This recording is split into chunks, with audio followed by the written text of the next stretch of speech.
Selamat datang di podcast pengalaman kisah misteri. Sama gue Didi. Sama gue Ando.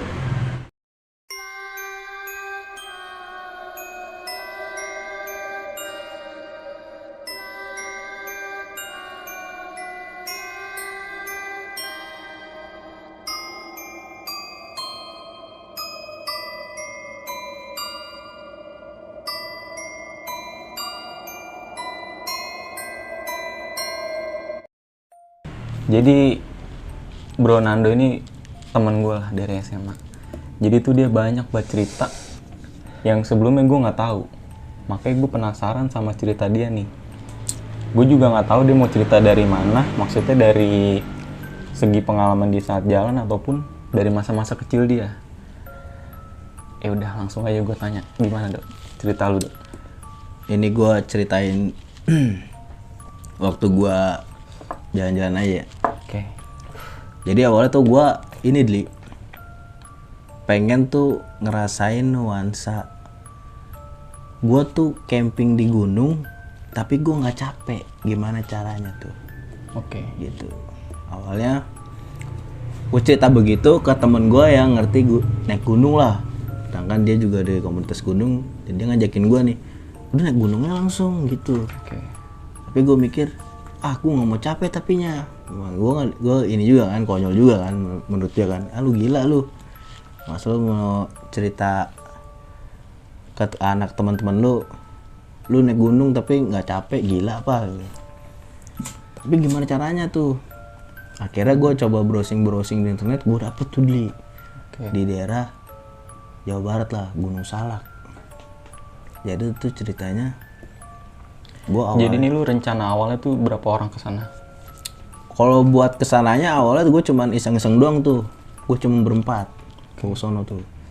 Ceritanya gue ini dulu kan mau ngecek kan. Ini kadang-kadang kan ada tempat wisata yang di Google bagus, tapi pas kita samperin buluk banget kan ada tuh. Bisa. Nah, akhirnya gue kesana dulu nih, ceritanya ngecek nih. Survei. Tapi sekalian buat refreshing lah, karena mungkin kan deket kan di daerah Bogor juga. Iya. Gue sana tuh naik motor awalnya. Gue berempat naik motor. Pas gue lihat, wih bagus juga cuy. Ya kan bener-bener real, di foto Google bener-bener real gitu. Akhirnya jernih banget. Ya, suasana alam lah ya. Dan yang paling gue sukanya itu sunyi banget cuy. Nggak ada orang lain. Bener-bener kayak lu kayak punya private pool lah. Kayak punya kolam renang pribadi gitu.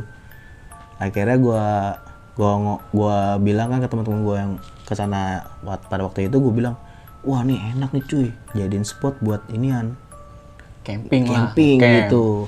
Cuman di situ gue nggak tahu boleh ngecamp apa enggak kan.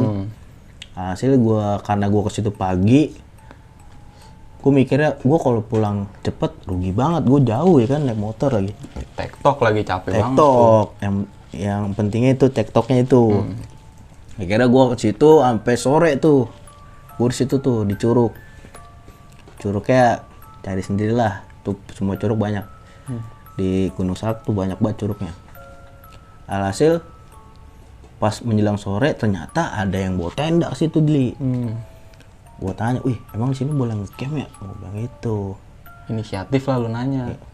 Pas baliknya tuh gue tanya ke tukang yang jagain loket itu, di sini emang boleh bawa tenda buat nginep? Oh boleh gitu. Kalian deh tuh gue inisiatif, gue tanya harganya tuh. Emang berapaan di sini nginep? Oh per hari di sini mah 20.000 per orang gitu. 20.000 seorang tuh. Di situ gue bilang, wah boleh tuh. Tapi di sini nyediain tenda nggak? Oh kalau tenda nggak nyediain lah. Cuman bisa saya cariin yang bisa nyewain tenda di sini. Hasil dapat. Dia bilangnya ada di sini nyewain tenda.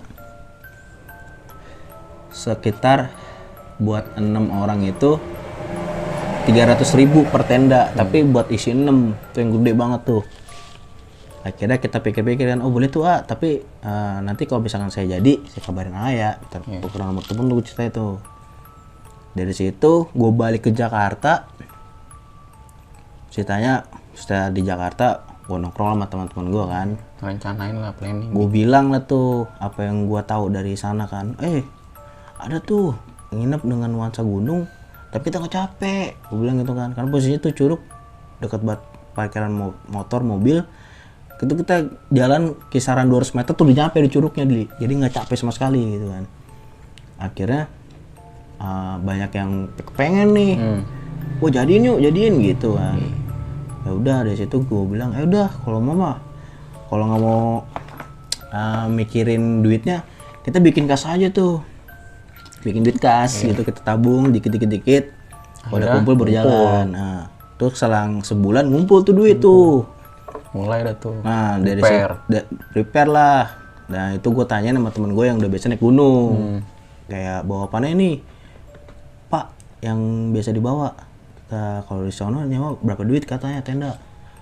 Di sono nyewa lumayan Pak, satu tenda 300.000. Wah nggak usah, nyewa sama teman gue aja katanya.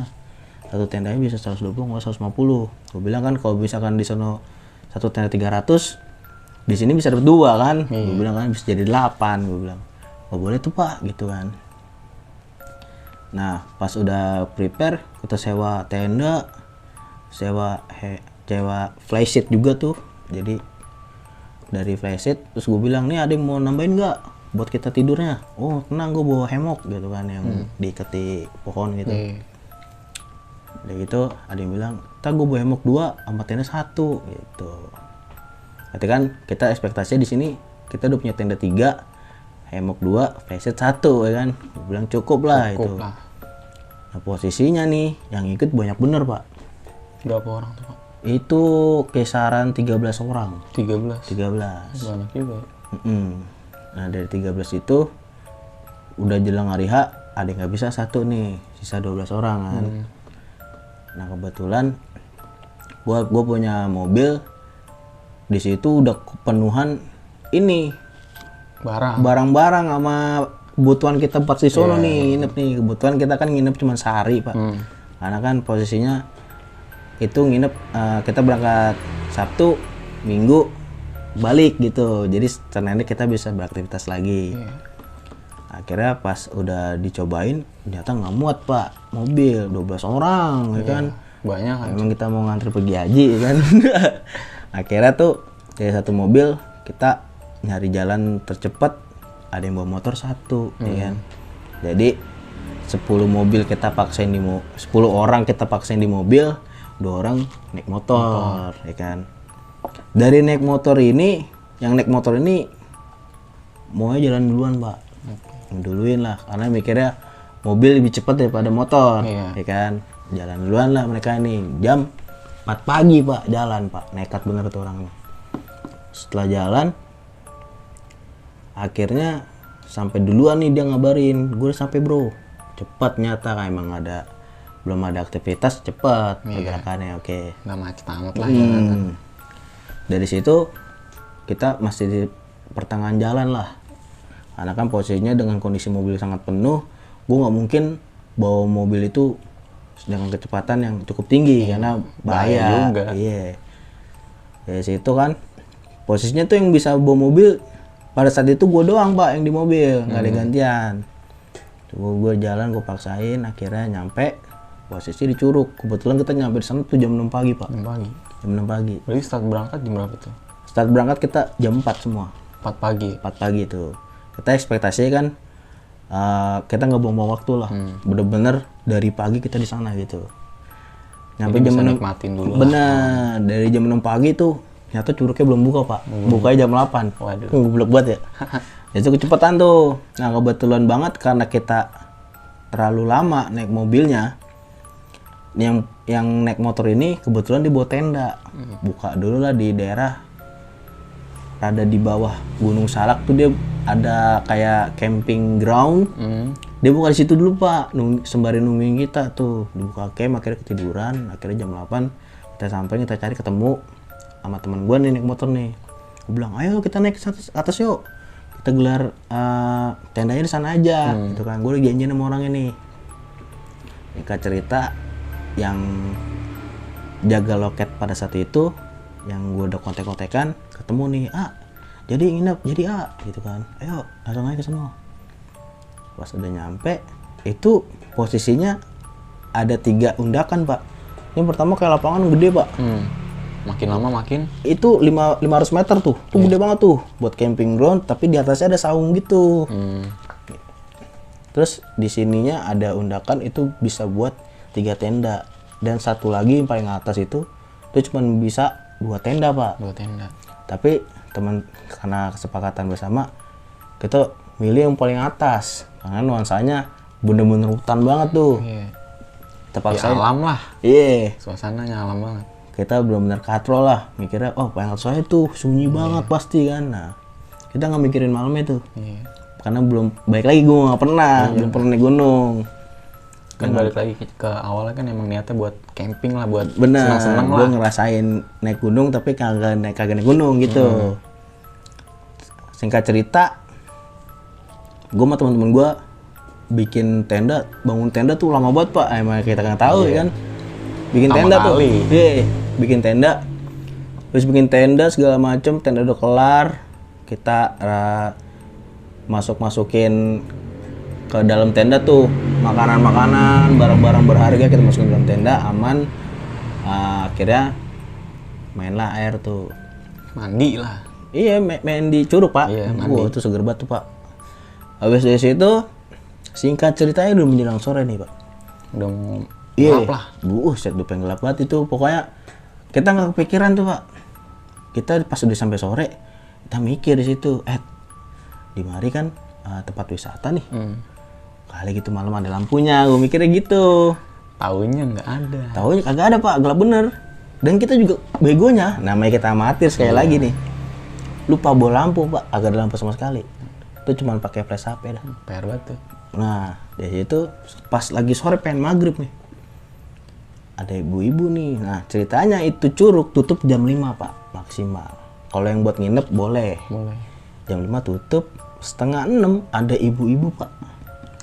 Posisinya sebelum itu curug tutup, kita tuh diwanti-wanti sama yang jagain curug. Yang ibarat kata satpam atau security-nya lah. Kita diwanti-wanti kayak gini. Kamu jangan ke atas lagi ya, karena ke atas udah nggak ada jalan. Ini cukup sampai sini aja paling maksimal. Oh ya pak, gitu. Dari yang bagian lu naruh tenda tuh ya. Singkat ceritanya setengah 6, setelah 30 menit setelah bapak-bapak itu negur kita, ada ibu-ibu pak naik pak dari atas. Misi le, misi nak, gitu. Oh ya bu, kita pada nyaut begitu. Iya. Ya wajar lah ya kan. Tapi dia naik ke atas pak, Waduh. naik ke atas. Di situ kita nggak sadar. Kita mah cuman sopan aja kan, kita anak. Iya namanya negor ya kan. Itu Ya, pesan sopan santun dari temen gue yang udah pernah naik gunung itu. Dia berpesan gini, kita nggak boleh sompral lah, nggak boleh kurang ajar, nggak boleh songong, nggak boleh ngomong-ngomong jorok kayak gimana pun gitu. Kalau misalnya ngeliat-ngeliat hal-hal yang mistik gitu, jangan lu ngomong gitu. Lebih baik diem aja lah, di keep. Yes, gue di situ, gue inget pesan itu doang. Dari situ, pas udah jam pengen maghrib, ajan maghrib, kebetulan kan di curug tersebut masih deket banget nih sama rumah warga. Dari curug tersebut dekat rumah warga, tuh ajan kedengeran pak. Oh ajan nih gitu kan, kita diem tuh. Dari pas ajan kita inget pak. Lah itu ibu-ibu kagak turun-turun ya, udah maghrib. Gua kata, itu ke atas kemana ya? Itu begitu mikirnya kan. Gue mikirnya tuh masih gue doang pak sendiri pak mikir begitu. Gue bilang udahlah, gue nggak perlu ngomong yang lain lah. Takutnya ada yang hal-hal yang nggak diinginkan gitu. Takutnya panik malah jadi berabe. Kacau makin. Malah males. Nah pas udah jam hampir setengah 7 itu kita ini pak, kan sebelum tutup disediain tuh sama yang jaga curug tuh. Mas mau bakar api unggun ntar malam gitu, karena ekspektasi gua kayak gitu kan. Wah naik gunung enak nih bakar api unggun kan, dari nuansa-nuansa anget-angetnya gitu kan. Boleh boleh. Nah dicari nuansa ngecamp lah kayak gitu. Dicari, diambilin nih banyak banget kayu ranting-ranting nih dari yang di hasil sapuin kan ya tuh. Dikasih tuh sama minyak tanahnya tuh, dikasih tuh. Akhirnya dapet lah tuh banyak. Dapet tuh mulai jam 7 bakar-bakar dah tuh gua. Apa yang gue pengen kan, gue pengen bakar sosis, gue pengen bakar ayam kayak gitu-gitu tuh. Kebetulan kan habis mandi juga kan lapar tuh bawaannya. Pasti Pak, hawa dingin ya kan. Bakar-bakar sate segala macam. Udah kelar makan, nyanyi bawa gitar Pak. Nyanyi deh tuh. Pas nyanyi nggak tahu kenapa teman gue nyeletuk Pak. Itu tadi ibu-ibu kemana ya? Begitu nyeletuk. Nah gue kagak nge kan. Aduh dia cerita lagi dia begitu kan. Terus yang lain notice tuh? Notice, dilanjutin tuh cerita Pak. Gue bilang kan buset deh nih orang cerita kalau mau cerita begitu dari sore kayak ya. Nah tuh pas teman gue notice kan, gue keingetan tuh langsung tuh. Anjir, kata temen gue kan yang udah terbiasa naik gunung, yang ceritain hal-hal yang kayak gitu nih kalau misalnya ada yang aneh-aneh kan. Kalau lu udah dari luar wilayah gunung baru boleh cerita gitu kan. Dikip lah intinya. Dari situ, dari pas jam 8 malam itu, setelah kita nyanyi sambil cerita terus hal-hal kayak gitu di notice sama teman gue, itu belum terasa hal-hal mistik Pak. Masih biasa aja lah. Masih biasa aja. Nah pas jam 10 malam tuh itu masih ketolong sama lampu lagi. Bulan ya. Cahaya bulan bisa kan? Kalau di gelap banget emang cahaya bulan belum terang Pak. Tapi posisinya tuh di jam 10 itu udah redup banget lah. Apa ya, api unggun kan makin habis nih rantingnya nih. Karena kan kita nggak pakai kayu-kayu gede Pak, pakai ranting Pak. Cepat banget habis tuh. Makin habis, kebetulan buat hujan Pak, gerimis tuh. Makin jadi. Matilah itu api unggun, gelap pisan Pak. Kita cuma mengandalkan dari lampu flash dari HP. Gitu kan. Pas udah kayak gitu, dari jam 10 malam itu temen gue nyeletuk kan. Dok, ini temen gue yang naik motor ini nih. Dok, besok gue balik gimana ya? HP gue lowbat lagi. Ada yang punya powerbank nggak? Gitu. Dia ngomong powerbank. Taunya nggak ada yang bawa. Ada yang bawa Pak. Gue tanya-tanya kan, ada yang bawa powerbank nggak? Ada nih, tapi habis. Karena tadi kan dipakai buat ngecas juga. Begitu gue bilang kan, ya habis tapi bre powerbanknya. Tapi gue tadi lihat di loket pintu masuk Curug, kayaknya ada stop kontak deh. Gue bilang gitu kan, karena posisinya di sana ada lampu penerangan Pak, satu Pak. Jadi setiap malam katanya di situ ada yang kontrol lah. Takutnya menjaga lah. Iya, takutnya ada yang ngapain gitu kan, takut ada yang aneh-aneh lah. Dibuat aneh-aneh lah tuh tempat gitu kan. Akhirnya kita ke bawah lah tuh, karena kan posisinya kan ini orang nggak tahu jalan. Kita ke bawah lah tuh ke tempat loket itu, ngecas deh itu bangsa sampai misalkan sampai 70% lah baterai, karena bener-bener nol banget nih. Urgent banget lah. Dari pas ngecas, kebetulan banget dari itu loket di bawahnya. Jadi ini loket nih Pak. Ini loket, ini ada jembatan nih Pak. Ini itu jembatan bisa ke curug sebelah ceritanya tuh. Camping ground sebelahnya. Cuman kita nggak dibolehin ke sana. Di bawah jembatan itu tuh curug Pak. Wah, di situ kita ngobrol aja tuh kalah lah sama suara air gitu kan, namanya curug kan. Selang waktu ngecas bangsa 15 menit itu asli Pak, gue denger Pak suara orang kayak banyak gitu, tapi lagi mandi gimana sih? Wah, kayak anak bocah main air gitu. Gak lama suara perempuan Pak, mandi air kayak gadis desa lagi nyuci baju lah gitu. Kayak sambil ngobrol gitu. Cuman baik lagi, gue dititip pesan nggak boleh cerita kayak gitu-gitu kan kalau gue dengar sesuatu. Keep lagi.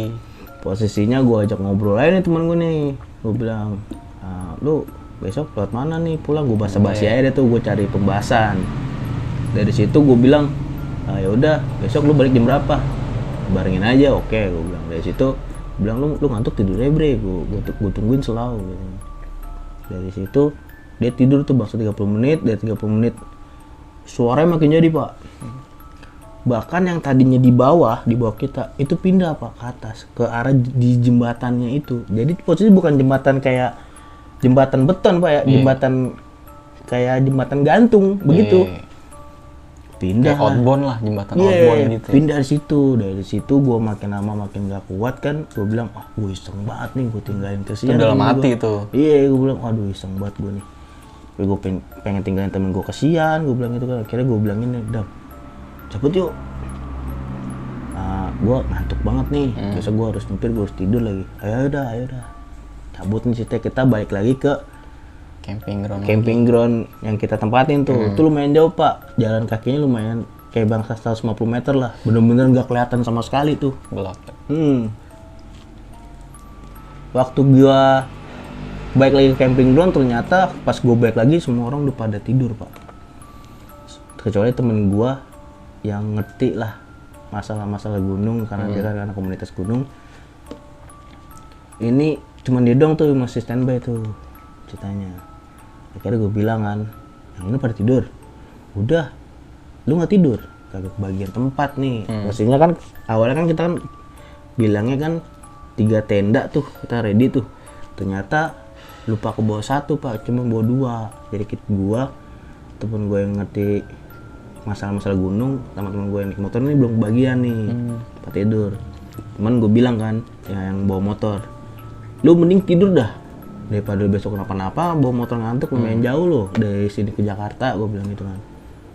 Akhirnya dia nyempil deh tuh di salah satu tenda yang isi cowok semua, nyempil tidur deh tuh, udah dia tidur. Itu posisi jam 12:30 malam pak, menjelang pagi lah. Udah puncaknya malam lah Itu bener-bener penerangan dari sinar bulan doang di situ. Nah temen gue kan kebetulan bawa flashlight nih, sama sleeping bag. Apa sih itulah istilahnya yang lah. kayak buat inilah Sleeping mayat bag, gitu ya. sleeping bag, ya kan. Yang buat angkut. Dari situ dia bilang, lu mau tidur aja do, itu nggak apa-apa di tenda yang bareng cewek-cewek juga nggak apa-apa. Ntar lu bilang aja geseran dong, gue ngantuk banget gitu. Akhirnya gue paksain gue tidur di situ karena posisi penuh kan, gue paksain tidur tuh. Cuman gue posisinya tidurnya tuh ini kan tenda nih pak, ini dinding tenda. Gue nyempil pisan nih di pinggiran, nyempil pisan tuh gue. Dari nyempil situ, gue juga tidurnya tuh miring nggak bisa tidur nyantai dah. Kayak nggak bebas lah tidurnya. Gue tidur miring, posisinya gue miringnya ngadepin ke arah dinding tenda karena nggak mungkin gue miring ngadepin ke perempuan kan gak enak. Risih lah, perempuannya juga risih. Iya, lu apaan sih gitu. Nah hasil gue bilang sama teman gue nih, bre, gue tidur ya, soalnya gue besok gue doang nih yang bisa bawa mobil, gue ngantuk banget. Ya tidur nggak apa-apa, gue jagain kok. Kalau pas pagi kita mau balik, gue yang tidur di mobil, oke, itu kan. Akhirnya gue tidur di situ. Temen gue kebetulan kan tenda gue ada kayak kanopinya tuh di depan pintu tenda tuh. Jadi dia gelar sleeping bagnya setengah kepalanya dia keluar, ngadep kanopi gitu, kakinya masuk gitu kan. Karena udah nggak kebagian tempat banget. Bener-bener pak, udah nggak kebagian tempat pak. Mau tidur di luar kalau misalkan gak hujan, is oke katanya kan. Cuman kan posisinya tadi kan gerimis tuh, jadi basah. Nah, pas dari situ pak, gue baru tidur bangsa 15 menit 20 menitan tuh. Gua yang namanya kita baru merem banget lah gitu, masih setengah sadar pak, emang tidur ayam gitu dah. Iya. Ada yang turun nih. Jadi posisinya nih tenda gua di belakangnya pisan tuh pohon gede, satu doang. Pohon gede, sisanya pohonnya di atas karena kan kayak ngedaki gitu tuh, kayak di atas gitu. Dari pohon gede itu gue denger ada suara yang turun sek gitu, suara gimana sih kayak orang nginjek ranting pohon gitu, kayak nginjek daun lah. Nah, daun pas terakhir nih bunyinya gini sek gitu. Gue pikir wah apaan nih, monyet kali gue pikir kan. Dari pas monyet gue pikir monyet tuh biarin dah, gue pikir dah aman, barang-barang dalam semua kan. Dari situ gak lama, bangsa 5 menit itu makhluk kelilingin tenda gue pak, kelilingin tenda. Cuman kan gue mikir nih, ini ngapain ya, kok monyet ngerti ngelilingin tenda gitu. Gue pikir kan. Dari pas 1 kali kelilingan balik lagi ke atas kepala gue nih, kepala gue pisan berhenti pas banget di depan muka gue. Jadi kan gue ngadep tenda, dia berhenti pas di sininya nih, misalnya ini muka gue nih, dia berhenti. Gue bilang gini, kalau monyet kok langkah kakinya cuma 2 kayak orang. Nah, gue pikir, tenda sebelah ngapain sih? Iseng banget tuh. Iseng banget tuh keliling-keliling jam segitu, jam 1:30, 1:30 kan gue bilang tuh. Akhirnya pas gue ngeliat, kan gue posisi gue masih begini nih, nyampingin tenda. Pas gue liatin begitu, berbentuk pak, kayak orang, bener-bener kayak orang.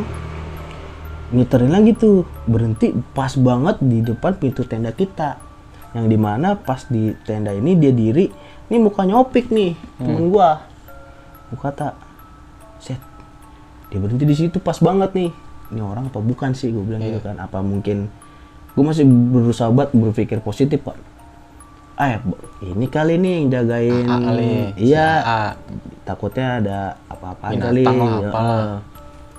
Dari situ pas gue liatin, ternyata Topik gerak nih, berusaha banget bakal masuk ke tenda. Nah gue geser nih kaki gue, langsung gue lipet pak. Gue tidur begitu langsung, wah ini temen gue ngapa nih kan. Pas dia udah masuk, gue gini nih ngeliatin dia, gue ngeliatin si temen gue ini kan yang di pintu tenda udah masuk, dia tiba-tiba langsung tidurnya begitu kayak setengah jongkok gitu. Pas gue liatin ke atas, gue sama temen gue sama-sama ngeliatin di pintu tenda itu. Karena namanya terang bulan, tuh bayangannya pak, kelihatan pisan. Tingginya itu, gimana dibilangnya? 2 kali tenda kita lah, tinggi banget tuh orang. Sedangkan kita diri aja tuh, tenda udah segini kita nih. Ya kalau 2 kali tenda kan tinggi banget. Dia pertama gini pak, gini. Udah mulai nggak wajar itu. Lama-lama, dia begini pak, begini. Terus dia kayak lari gitu ke atas pohon tiba-tiba, ke atas pohon, langsung hilang tuh. Baik lagi tuh prinsip gue di awal, karena gue diceritain sama temen gue itu nggak boleh cerita lagi kan, dan temen gue juga ngerti nih. Akhirnya gue tidur tuh bisa tidur kisaran jam 3-an. Jam 3 gue tidur sampai jam 6:30 lah. Temen-temen gue udah pada berisik-berisik, gue baru bisa bangun lagi tuh. Dari situ, karena gue mikirnya hari itu kita udah gak nginep lagi, gue cerita situ pagi-pagi pak. Gue bodo amat lah, gue cerita lah. Gue bilang gini kan, nih tadi lu malam ada yang keluar gak? Jujur aja nih, gue gituin kan sama tenda-tenda yang lain nih. Jujur aja nih, gue pastiin kan. Kagak ada. Orang pada tidur itu aja, lu aja bangun duluan, tenda lu duluan yang bangun, yang tenda kan yang tidur di emok itu udah bangun pagi kan, lu duluan nih yang baru bangun. Ada ini mah belum ada yang bangun sih bangun, cuman nggak ada yang keluar tenda. Gua ke tenda sebelah kan, lu tadi malam ada yang keluar nggak? Kagak ada, ngapain gua keluar gitu? Kagak, tadi semalam ada yang keliling tenda gua pikir lu. Taunya? Jujur aja nih, orangnya gede banget, gue bilang, hitam. Akhirnya dia naik lagi ke pohon, makanya dari pas naik ke pohon gue kagak langsung logika nih, gue bilang. Dari situ, gue cerita tentang kayak monyet kayak gitu, wah saking serunya lah gue cerita gitu kan. Nggak lama pak, itu kawanan monyet dari atas banyak bener. Turun. Langsung pertamanya gue mikirnya monyet lucu bener gitu, bayi monyet turun, bayi monyet lucu banget nih, gue kasih umpan gitu, gue kasih makan nih, gue kasih ciki gitu dimakanin. Lama-kelamaan turun gede banget pak, banyak bener, itu bangsa ada 15-20 monyet ada pak. Dan pas terakhirnya itu bener-bener kayak manusia. Itu monyetnya kayak manusia, maksudnya gimana sih? Bisa berdiri gitu, jalannya diri, tapi di sini kayak orang. Kayak gimana sih? Ya masa dia monyet pakai make up pak? Di sininya ada garis 2 nih pak. Gue liat jelas banget monyet ada garis 2. Akhirnya lama kelamaan, kakaknya nyamperin, woi ngapain susu gitu, jangan kasih makan ngusir tuh monyet. Jangan kasih makan emang dia turun sendiri, gue bilang gitu kan. Cuman di posisi itu gue nggak cerita kalau soal malamnya kayak gitu. Pas gue ceritain kayak gitu, akhirnya kita memutuskan pulang lebih awal pak. Cabut dah, gue nggak mau lagi ngerasain naik gunung lagi dah, cukup sini aja dah. Gue pikir naik gunung tuh kayak di film-film kan, Iya. gua seru, Have fun ngobrol, lah. have fun. Emang seneng. Akhirnya pas gue ngerasain langsung, wah ternyata bener-bener ada musiknya Pak. Walaupun itu udah termasuk wisata bikinan manusia Pak, cuman tetep aja Pak, namanya gunung mah Iya. parah Pak. Itu sih pengalaman gue Pak yang bener-bener gak gue lupain Pak. Asli, gue bener-bener ngerasain sendiri. Kacau sih kan. Ya itu sih, gue sih cerita itu yang menurut gue sih seru. Menurut lu gimana Pak? Wah kalau gue jadi lu sih ya kacau juga sih gue. Bakal kayak lu juga kayak Waduh, gitu. asli. Tapi pesannya buat apa ya? Buat diri kita gitu. Misalkan kalau kita kemana-mana tuh ya bolehlah senang-senang. Tapi kan di sisi lain kan kita di alam gitu kan. Yes. Ya kita harus Seakan-akan kita menghargai lah. Jangan mengunjungi terlalu- rumah orang lain Pak. Iya lah. Tetap sopan Pak, harus tetap sopan. Ya jadi gitu aja sih pengalaman gua. Intinya ya kita kan hidup berdampingan gitu Pasti kan. Kita berdampingan. saling menghargai aja lah. Betul. Nah jadi cukup sampai sini aja cerita yang bisa gua sampein. Untuk nextnya gue bakal ngundang narasumber yang dimana narasumber tersebut gue pastikan menceritakan berdasarkan cerita Yang benar diri real dia adanya. sendiri dan kisah nyata gitu. Buat kalian nih yang pengen banget cerita berbagi cerita pengalaman kalian ke kita, boleh langsung aja di share ke Instagram kita, nanti ada di bawah sini, ntar gua taruh linknya. Cukup sekian, see you next video guys. Ya. Assalamualaikum.